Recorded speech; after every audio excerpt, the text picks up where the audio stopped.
The federal and Ontario governments are providing loan guarantees of $700 million to several First Nations. In a national first, the Williams Treaties First Nations have become full equity partners in the Darlington New Nuclear Project. This will support the construction of 4 small modular nuclear reactors, making Canada the first G7 country to deploy this grid-scale technology. Now, when fully operational, the site will generate 1,200 megawatts of electricity, which is enough power for 1.2 million homes, roughly the scale of the entire Greater Toronto area. Joining us now is Ontario's Minister of Energy and Mines, Stephen Leche. Minister, good to see you again, sir. Thanks for joining us today. Good to be back. So the Williams Treaties First Nations, they're taking a $700 million equity stake in this project. How did you get to this particular partnership? We've heard a lot about First Nations participations in mining projects, pipelines, oil sands projects. How did you get them to go nuclear? Well, it's a day of firsts. I mean, we're building the first small modular reactor in the G7. It's one of the largest clean energy projects in Canada. And it's the first time in the history of our nation that First Nations were not just consulted, but they're actually co-owners of a nuclear project. So it's quite monumental. It builds massive momentum behind this nation-building project.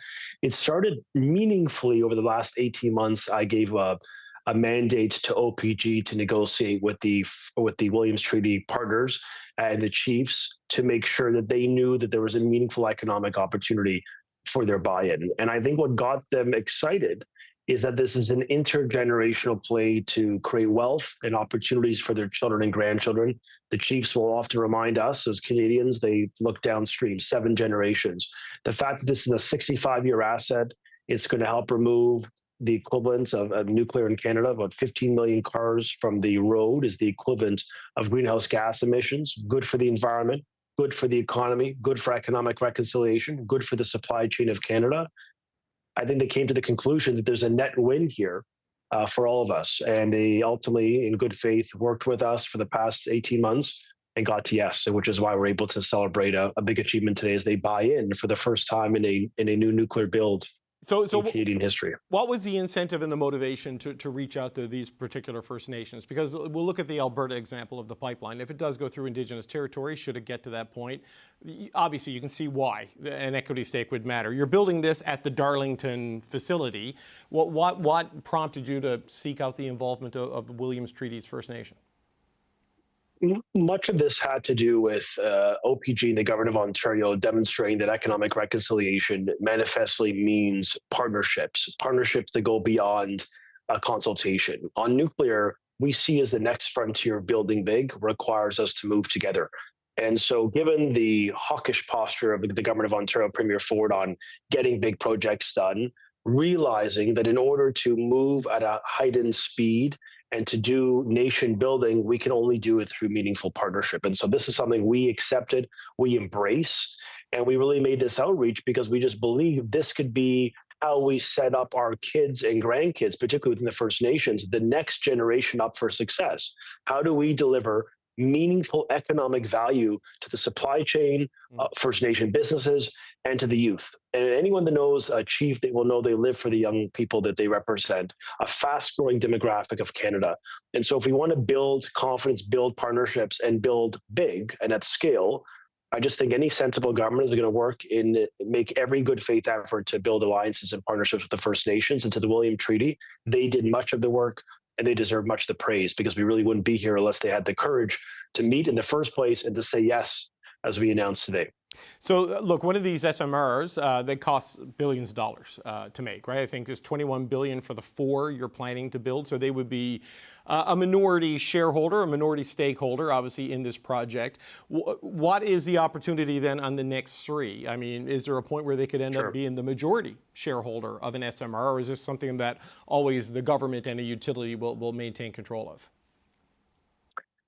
So they're helping with the debt financing of this project. It converts to equity, and they'll make a long-term dividend, a long-term value for their communities and their peoples over the course of the 65 years. So it's a win for us in that it helps to de-risk the investment. It's a win for the First Nations. It helps to bring value over the next 2 generations. For units 2, 3, and 4, you are correct. The announcement today applies to the first unit. They're not linear in the cost. The first unit is $6 billion. By the fourth unit, we go down to $4 billion. And so what we've committed to today is an offering of equity. We will give the same offering for units 2, 3, and 4. And that's an option that the Williams Treaty could exercise should they want. And we will give it heighten and increase the percentage of equity they can buy into. And so I think what it demonstrates is a trajectory of partnership that we're going to keep building. We're going to do it together. 19,000 jobs, $39 billion of value to the Canadian economy. This is a massive opportunity for Canada to flex.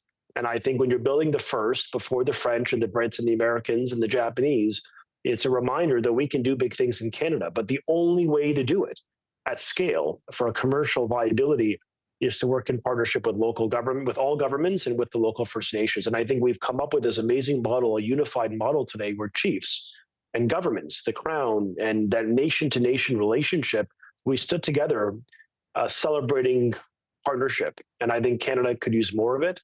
And I'm proud that we achieved this because it shows people out there, you can do big things. We can be leaders in the world.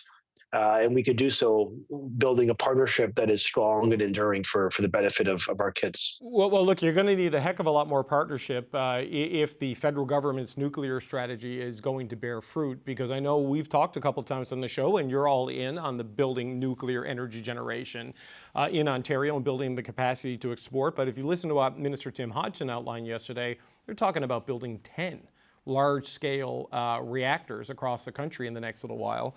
I mean, how do we know that is the right solution to the energy demands of the country, that on a cost mix? Because even in Ontario, you're looking at 2 large nuclear power plants. Seen a recent study on things that's saying it might be cheaper for ratepayers if you did a mix of renewables and storage. So how confident are you that this is the most cost-effective bet for power for your province's needs?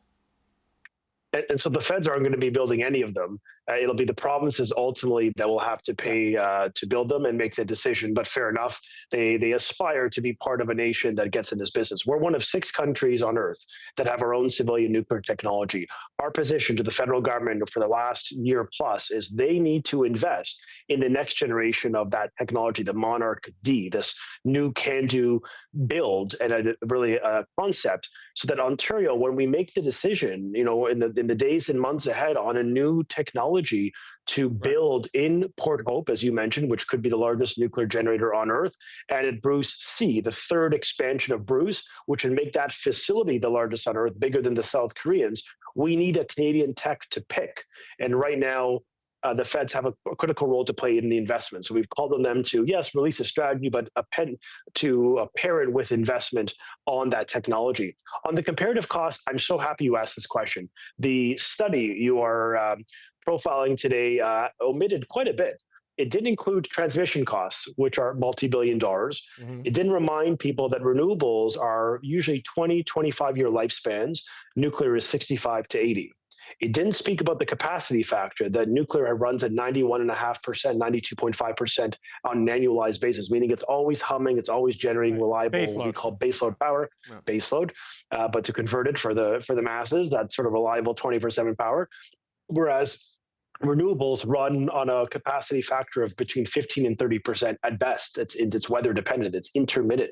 And so they don't talk about the origin of where those products come from.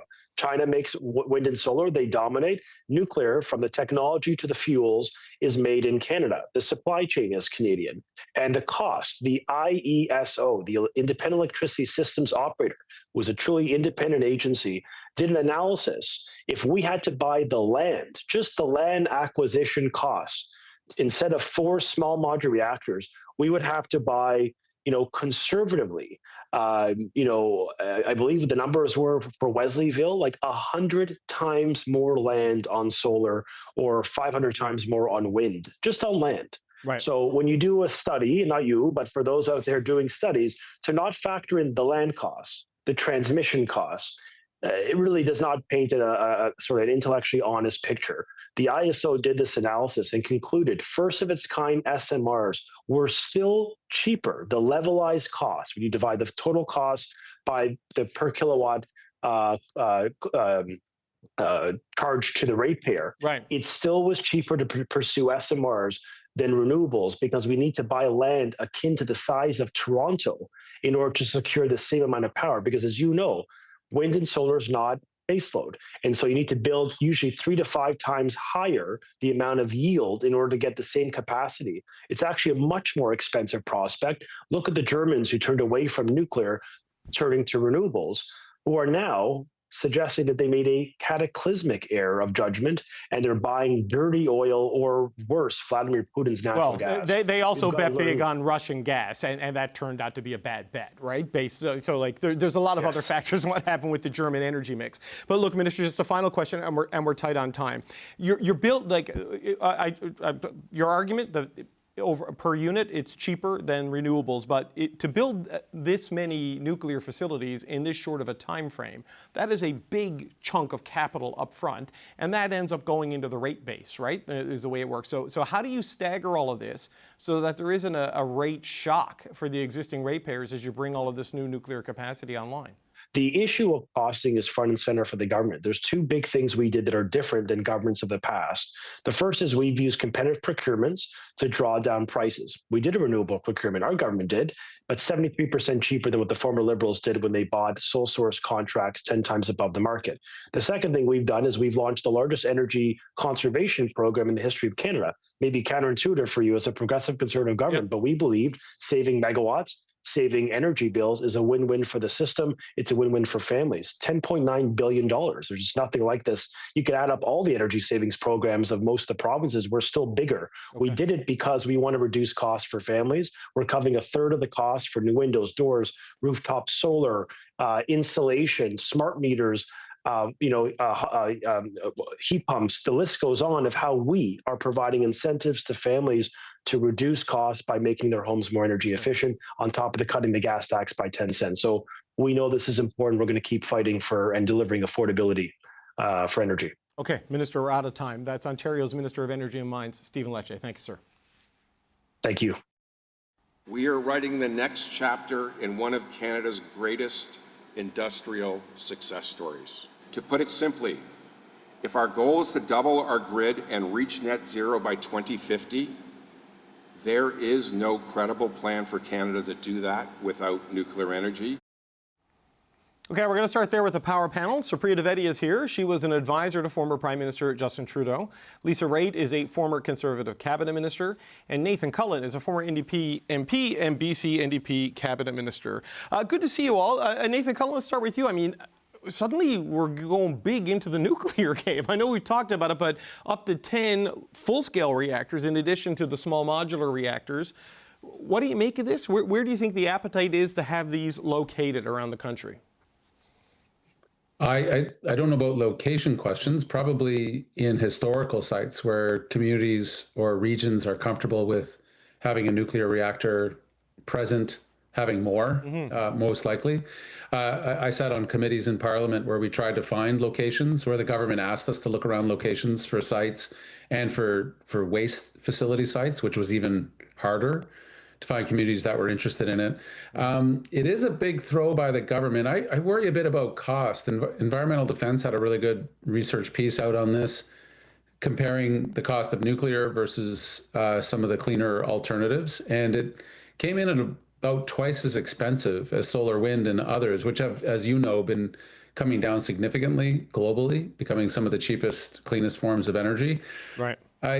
The government must be watching some polling where they feel like this is better, but nukes, one of their reputational problems is that whatever they say it's going to cost, you can kind of add orders of magnitude to that price. It usually goes up by twice, and in some terrible cases, Darlington and others, massively up. And we're not talking hundreds of millions of dollars more. We're talking billions and billions more. So that cost control thing, the industry doesn't have a great reputation. I was surprised there wasn't more attention to small nuke, which seems to be gaining some traction within industry, the much smaller generators, which are just much more deployable and less of an all-in bet at these huge sites, which have cost efficiencies in some ways, but are also, when they go wrong, they go really wrong, both in terms of cost and and people's perceptions around their safety. Yeah, I think the big CANDU reactors use the unenriched uranium that we can mine here in Saskatchewan, but the SMRs use enriched uranium, if I'm not mistaken. And Nathan, I have that environmental defense report here. Oh.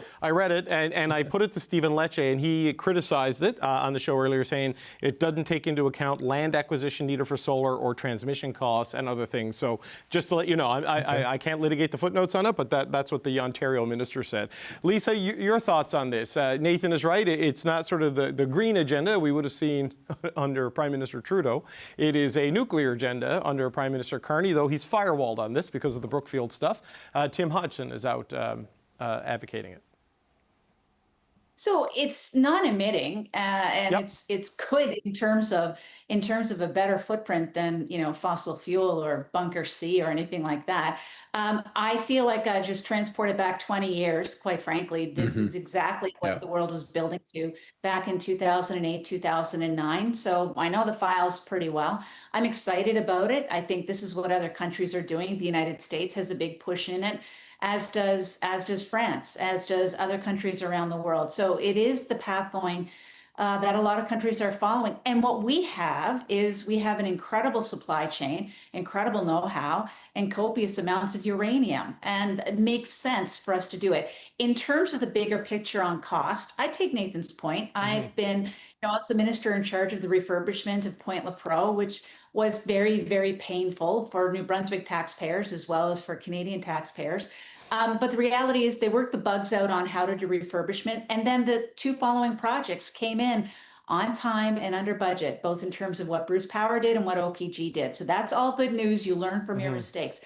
The final thing that I would say, though, is do not underestimate the economic importance of having a supply chain based in southwestern Ontario, feeding into nuclear reactors in the space. It is a homegrown industry. Ontario needs something to replace a faltering auto sector. Looks like this is what they're putting their chips on. So on that point, Supriya, that is obviously a key part of this, right? That not just a domestic supply chain for the domestic reactors that will get built or won't get built, but to export this technology and the uranium from places like Saskatchewan to reliable partners globally. I mean, what do you think? Yeah, look, I think it's clear that any country that's concerned about, their sovereignty generally should be prioritizing energy sovereignty as best they can. And, to the points that my panelists have made, the co-panelists have made, I think it makes sense for a country like ours that increasing nuclear energy production as well as exporting that technology, whenever and wherever we can feasibly do so, it just makes sense. And I'll just add, because I don't want to repeat what Lisa and Nathan said, but, earlier this month, the government released their AI strategy, right? And a big part of that is investment in data centers domestically. So if we're going to move forward with that sort of thing, then I'd imagine nuclear is part of that energy mix. And because, if our stated goal is to keep emissions down, then you need as many lower emission energy sources as there are. Earlier this year, the government would have announced it was tens of millions of dollars for DND to study microreactors, right? These are highly portable. They could eventually potentially start to displace some of those, diesel power generators that are up in CAF facilities in the north or, Arctic communities that are up there. And so there's a lot of really great promise, I think. I certainly take Nathan's points about the cost of things as well as, what's been raised by organizations like Environmental Defense. But I just think that we need as many, pots going at once. And so throw nuclear onto the pile. So Nathan, on that, as things get smaller, and miniaturization is always where technology ultimately goes. But if these microreactors, and this is what a lot of people point to as the way to decarbonize mineral extraction or to get power into the remote areas of the country. Is this going to be an easy sell to Canadians, do you think? Because I know there's been pushback in parts of Europe. Germany has a bit of regret maybe from mothballing some of its nuclear, given the bad bet it made with Russia. Do you think this could be a hard sell to Canadians, or is this an easy one? Well, so many bad energy decisions. If we knew then what we know now, well, I guess relying on Russia for your energy supply was probably always a bad idea. Probably predictable, yeah, if foreseeable. Somewhat, but thinking the U.S. was a stable democracy, what is popular concern 20 years ago, and not so much now. Generally, the answer when you're in this high demand is yes to almost everything. I guess my concern is it also exposes what biases government has, and their biases then become the ones that they lean to more. You want to do full cost accounting for this. How much is this being subsidized? How much does it cost? And then just put everything like a good conservative economist on the table and say, like for like, what are our options? What are the liabilities that we hold? And what has the past performance been? I take Lisa's point that there's been some learnings. But like, to be fair, I've been hearing about the nuclear renaissance for a long time too. Maybe this is the alignment that they were waiting for, that this was going to be the great solution. But, you know, Ontario ratepayers pay a lot for legacy aspects of the nuclear industry. Like, yes, there are jobs, but you subsidize them by having expensive power for paying for really expensive refurbs or builds. I don't want to totally set aside the waste issue. Like, that's the legacy piece that is a forever piece. I just don't know, with Carney's general coalition of voters having pulled a lot from the NDP, a little from the Conservatives, if there's not still some wariness towards nuclear in general, and his environmental track record has been a mixed bag, I suppose, at the best. So can he continue and maintain that coalition of voters as he starts to get excited about things like nuclear and saying this is the solution? I don't know. I assume the government has some intel on that they are working with and making these decisions. It's just a lot of money. It's a big bet. It's just one you cannot get wrong, or else generations will pay for it. Yeah, look, at least I was just in Europe at the G7 covering the Prime Minister on his trip, and you can see, you know, Europe bet on Russia for its energy, China for its markets, and the Americans for their security, and it's not going great. so you know, here, the bet on nuclear, you know, there is the electricity strategy. You have to look at all of these things kind of in sequence. The need to double the grid, double the capacity by about 2050 for just residential need and industrial need. You know, do you think this is something that will be an easy pitch to Canadians? I do. I think energy security, reliability, availability, affordability, all those things, people are becoming very well versed in this whole world. And I think we're drawing the assumption here that this is all going to be taxpayer dollars going into these facilities. And I would just point out that there is a private sector out there that has an appetite for these kinds of investments, and it's working very well at Bruce Power. And they have already indicated that they're in the market as well, wondering if they're going to add another nuclear reactor. I think the big question, to be honest, David, isn't about whether or not we're going to do it. I think the question is what technology is going to be chosen across the country. And that is a very live issue, and it's going to be interesting to see how that plays out. That's your political issue within the Liberal Party, within the Liberal caucus. Well, the strategy rolled out yesterday did talk about improving the can-do model by 2030. But look, I have to interrupt for just a sec. We have a bit of breaking news.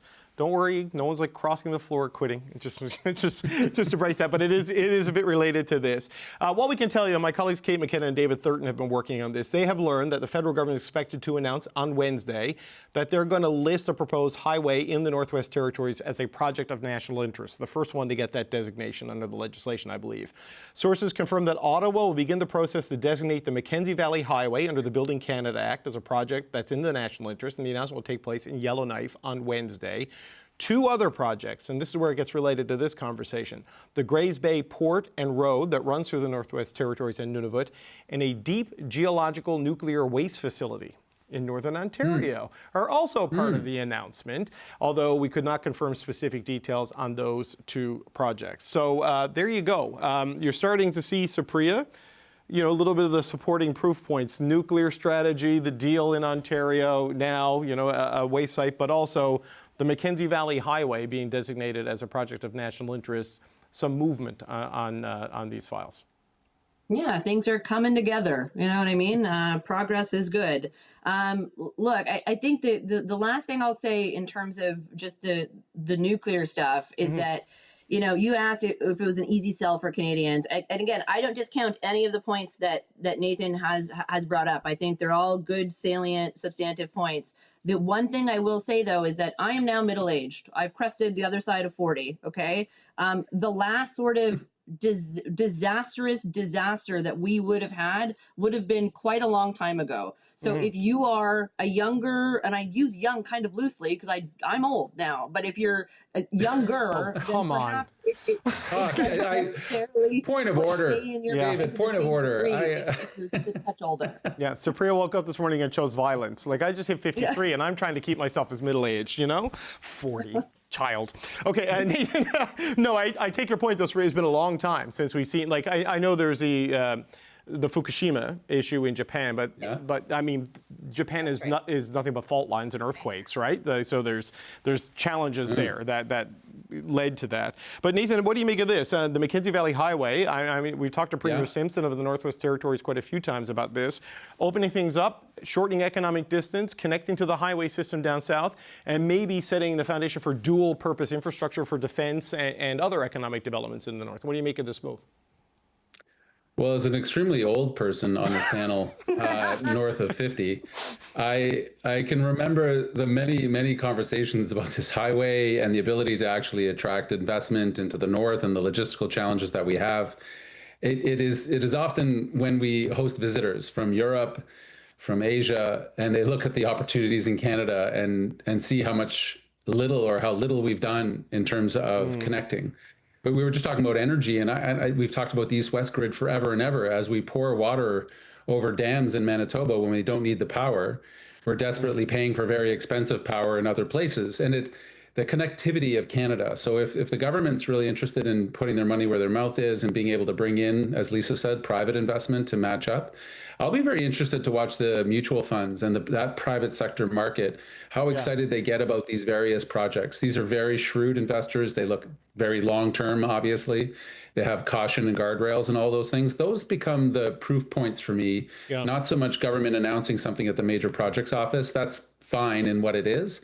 I'm interested to see people who have to defend their decisions on investments if they come along for the ride in a serious way. That's a good point. But Lisa, things like road infrastructure and shortening economic distance, that could be the thing that, yes, public money goes heavily in there, but then that unlocks potentially mining developments and other opportunities, transmission lines, who knows, right? So what do you make of, we're going to get the first designation under the major projects office, it seems. So what I think about that is if you're going to defend the north, you got to have a way to access the north. So this makes total sense to me. I also think, to put a finer point on what Nathan's saying, these are projects that could be of interest to the private sector. And I do think that if the Prime Minister is going to ask the world to come here in September to talk about investing, foreign investment into our country, he's got to have a book of projects that are ready to go and be investable in. That's right. And I think this is what part of this is. You're seeing all the announcements coming out, and they're almost like little teasers. It's a sizzle reel as to what's available in Canada. I'm not against it. Don't take this as being sarcasm or anything mean about it. It is just the reality of getting these projects out the door and up front in terms of things. By the way, we do have a willing host community for waste. I think it's Elliott Lake. I'm not really quite sure, but it's the NWMO have done a lot of work around it, and it's good for them to see them getting designated as a project. It makes sense. So, Supriya, as someone who's too young, I think, to remember the Cold War, despite your advanced age, you've revealed to us. I mean, what are your thoughts on what this means for that Arctic sovereignty? Maybe this can count towards some of the NATO spending going out to 2035, right? Because that's part of the trick in the accounting of NATO. I mean, what are your thoughts there in terms of what this does for the economic opportunity, but also for the Arctic sovereignty agenda?